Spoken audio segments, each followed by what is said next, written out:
ইদানিং আমার কাছে আমার ভিডিওগুলো এত ভালো লাগে। আপনারা কীরকম এনজয় করেন আমি জানি না, কিন্তু আমার ভিডিওগুলো আমি খুবই এনজয় করি। আমি যখন রান্না করি তখন তো বসে বসে দেখি, কিন্তু যখন ফোনে ভিডিওগুলো থাকে বা আপলোড করার সময় আমি আমার ভিডিওগুলো বারবার দেখি। আমার কাছে অনেক ভালো লাগে। আজকের ভিডিওটা তো এত সুন্দর লেগেছে, আমি বারবার আমার ভিডিওটা দেখছি। ভয়েস ওভার করার সময়ও আমি খুবই মুগ্ধ হয়ে দেখছি এই ভিডিওটা। তো দেখতেই পাচ্ছেন আমি আজকে চলে এসেছি পুকুর ঘাটে। এই ছোট্ট বালতি পুড়িয়ে নিয়েছি আর আলু ধুয়ে নিয়েছি। আর এই যে বালতি আর পাতিলগুলো দেখতে পাচ্ছেন, আর আমার এই 6 পিসের কিউট মশলাদানিটা আমি কোন পেজ থেকে নিয়েছি আজকের ভিডিওতে আপনাদেরকে জানিয়ে দিব। আর পাতিলগুলো দেখতে পাচ্ছেন কি পরিমাণ সুন্দর। আর এই যে বালতি আর মগ অনেক সুন্দর দেখতে। আজকের ভিডিওতে আপনাদেরকে জানিয়ে দিব এসব মিনি কিচেন আইটেম কোন পেজে পাবেন। আশা করি আপনাদের ভালো লাগবে। আপনারা যারা মিনি কিচেনের প্রোডাক্ট খুঁজছেন আপনাদের জন্য ভিডিওটা হেল্পফুল হবে। তো দেখতেই পাচ্ছেন আজকে আমি আলুর দম করব আর ডিম ভাজা করব। তো আমি আলুর দম করার জন্য প্রথমেই আলু সিদ্ধ বসিয়ে দিয়েছি, আর ডিম ভাজার জন্য সিদ্ধ করে ভাজি করব আর কি, ডিমগুলো সিদ্ধ বসিয়ে দিয়েছি। আর এদিকে আমি রান্নার অন্য আইটেম রেডি করতে করতে পেঁয়াজ কাঁচামরিচ কাটতে ভুলে গিয়েছি। তো মেহরিমার বাবা এখন কেটে দিয়ে গিয়েছে। তো এই তো দেখতে পাচ্ছেন কি সুন্দর বলক চলে এসেছে। এখন এগুলো সুন্দরভাবে সিদ্ধ করতে হবে। আর এই সেটআপটা কেমন লেগেছে আমাকে অবশ্যই জানাবেন। আর এখন বলে দিব আপনাদেরকে এই পাতিলগুলো আর মশলাদানি তারপর বালতি এগুলো আমি কোন পেজ থেকে নিয়েছি, স্ক্রিনশট দিয়ে দিলাম। আর হচ্ছে কমেন্ট বক্সে মেনশন করে দিব রবি স্পেশাল মিনি কিচেন আপুর পেজের নাম, উনি আমাকে এগুলো পাঠিয়েছে বা গিফট করেছে বলতে পারেন। আমি আর কত ইউনিক ভিডিও দিব বুঝতে পারছি না। আপনারা একটু আমাকে সাজেস্ট করেন ইউনিক কী করা যায়। ফেসবুক থেকে আমাকে বারবার নোটিফিকেশন দিচ্ছে আমি ইউনিক ভিডিও করার জন্য। যত ইউনিক ভিডিও করব ততই ভাইরাল হবে। তো ইউনিক আর কী করতে পারি আমাকে একটু অবশ্যই কমেন্ট করে জানাবেন। ইউনিক বলতে অন্যান্য ক্রিয়েটররা করে না বা আমার পেজে আমি কখনো করিনি এরকম কোনো আইটেম বলবেন, যাতে যেটা ছাড়লেই ভাইরাল হয়ে যাবে এরকম কোনো আইডিয়া দিবেন আমাকে। তো দেখতেই পাচ্ছেন এদিকে আমার ডিম আর আলু সিদ্ধ হয়ে গিয়েছে। তো আমি এগুলাকে নামিয়ে নিয়েছি।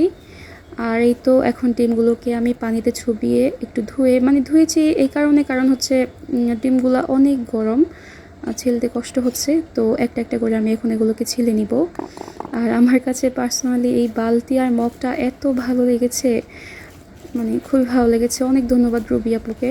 আবার বলছি রবি স্পেশাল মিনি কিচেন আপুর কাছে কিন্তু এই প্রোডাক্টগুলো পেয়ে যাবেন আপনারা। তো এই তো আমি এখন সবগুলা ডিম ছিলে নিয়েছি, এখন আমি আলুগুলো ছিলে নিব। এই ছোট্ট চুলায় কিন্তু আমি এগুলা খুব সুন্দর করে রান্না করেছি। আপনারা অনেকেই বিশ্বাস করতে চান না এত ছোট্ট চুলায় রান্না হয় কি না। দেখেন কি সুন্দরভাবে আগুন জ্বলছে। আর এদিকে আমি সব কিছু রেডি করে নিয়েছি রান্নার জন্য। এখন আমি কড়াই বসিয়ে দিয়েছি। তবে আপুকে এই কড়াইগুলোর জন্য কেউ নখ দিবেন না, এগুলা আমি আপুর কাছ থেকে নাই। এই যে এখন আমি কড়াইতে তেল দিয়ে দিলাম, তারপরে দিয়ে দিচ্ছি পরিমাণ মতো পেঁয়াজ, কাঁচামরিচ আর হচ্ছে টমেটো।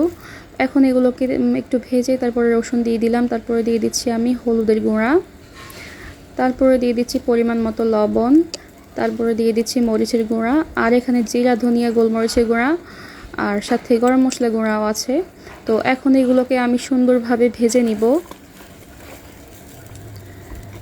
একটু সুন্দরভাবে ভেজে নিব। তো আমি আসলে রেগুলার কিচেনে যেভাবে রান্না করি এখানে তেমন প্রপারভাবে রান্না করতে পারি না। তো কেউ রেসিপি ভালো হয় না এরকম বলবেন না কেউ প্লিজ। তারপর একটু পানি দিয়ে দিলাম। এখন আমি আলুগুলো দিয়ে দিব। ছোট পাতিলে রান্না করতে অনেক ঝামেলা।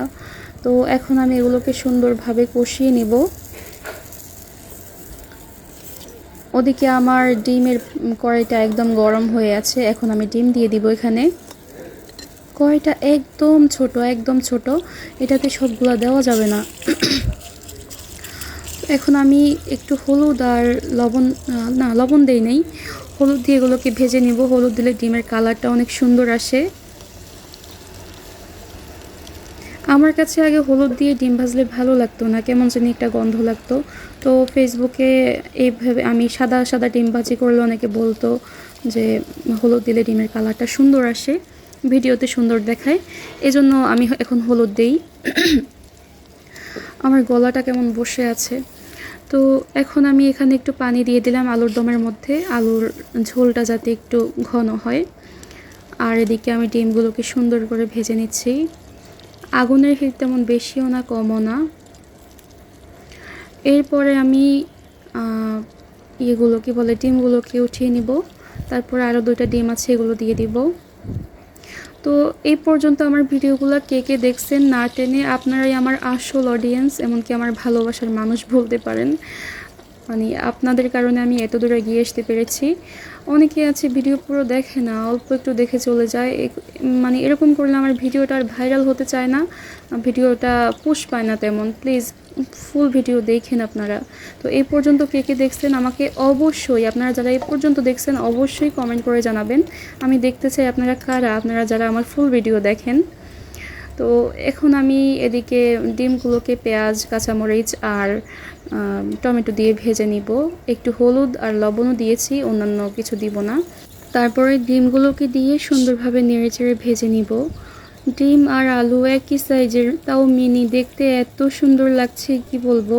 এই জন্য আমি বলেছি আমার ভিডিও আমি খুবই এনজয় করি, আমার কাছে তো খুবই ভালো লাগে। আপনার কাছে কেমন লাগে আমি আসলে বলতে পারবো না। আর দেখেন জানলা দিয়ে কি সুন্দর আমাদের হাঁসগুলা হাঁটতেছে আঁকাবাঁকা মেঠো পথ ধরে। তো আজকের ভিডিওটা কে কেমন এনজয় করেছেন অবশ্যই কমেন্ট করে জানাবেন। আজকের ভিডিও এই পর্যন্তই। আল্লাহ হাফেজ। So thanks for watching.